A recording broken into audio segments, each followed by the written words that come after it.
have you understood something? Is that you love us? Of course it is. So this is the feeling of every deaf child studying in mainstream school. I've been always asked, why are you interested in sign language? Do you have a lover who is deaf? Do you have a family member who is deaf? The answer is no. Actually, when I was young, I had a friend, a classmate, who is deaf, and no one could communicate with him. So I saw he was putting a lot of effort in order to communicate with us, but without result. Thank you. So I was always wondering how their language worked and how it works. Several years later, I studied sign language from a psycholinguistic point of view. And I was really inspired by the idea of that a deaf child and a hearing person follow the same milestones in their language acquisition. So I decided to take a lesson in sign language in Tunisia. It was really the best decision I have ever made in my life. It really changed my life. So let me introduce myself. My name is Manel Bargaoui. I'm from Tunisia, and I'm a teacher of English and the first and only teacher of English to deaf and hard of hearing people in Tunisia and in the MENA region.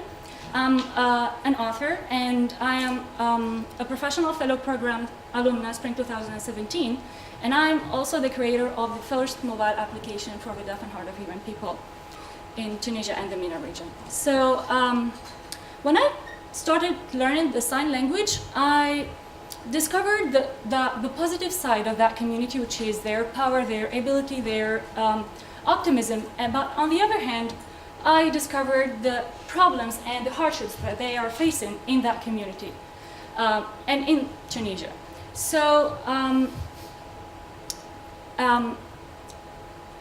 theoretically speaking, the new Tunisian law protects the disabled people, but practically speaking, they are really discriminated and they're excluded from the hearing community. They especially in the field of education and healthcare. So I also, in order to survive, they are seeking for the vocational path in order to make a living, such as sewing or hairdressing. So in my master's degree, actually before that, I have a student who is deaf, and he was studying in mainstream school, and he was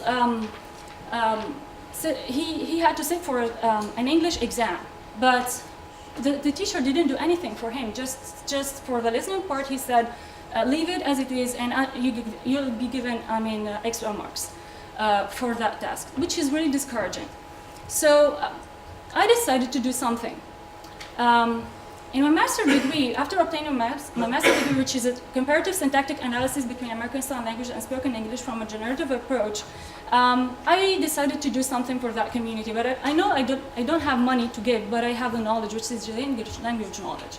So in 2015, I started my lessons. I started teaching English to deaf and hard of hearing in the association, where I learned the language. But I was teaching without any pedagogy, without any material, without any curriculum. But I did it. They were always present, and they are really willing to learn. It was a successful experience, actually. But it's not enough. There must be a change. They are not going in mainstream school. They don't have even schools in Tunisia for the deaf and hard of hearing people. So, okay, it was successful. I designed a test also for them. It was really good. As you can see, they answered. It was the first test that they took in their lives. So these are some examples of the tasks that I designed for them. However, meanwhile, I was willing to do a PhD, but the problem is that I wanted to do it on Tunisian Sign Language, which is an understudied language. However, I didn't find any supervisor to supervise my work. So I wanted to carry on. I didn't want to give up. I participated in the Professional Fellow Program, which is an exchange program, and I worked with the National Association of Deaf and Gallaudet University. and with the idea of creating a book which is called Let's Handspeak English. This is the book. It is a student book for the deaf and hard of hearing, which is the first and only student book for the deaf and hard of hearing people in the MENA region and also in Tunisia. And I used it in my class to teach the deaf and hard of hearing. It combines actually effective methodology and a clear design giving the deaf and hard of hearing the way they need to read and write easily in English. And as you can see, it was really a success. This is at AMENDS, in collaboration with AMENDS, and the students were, learning English with the book in Tunisian Sign Language in class, and they were really active and interacting. These are just to illustrate more and more.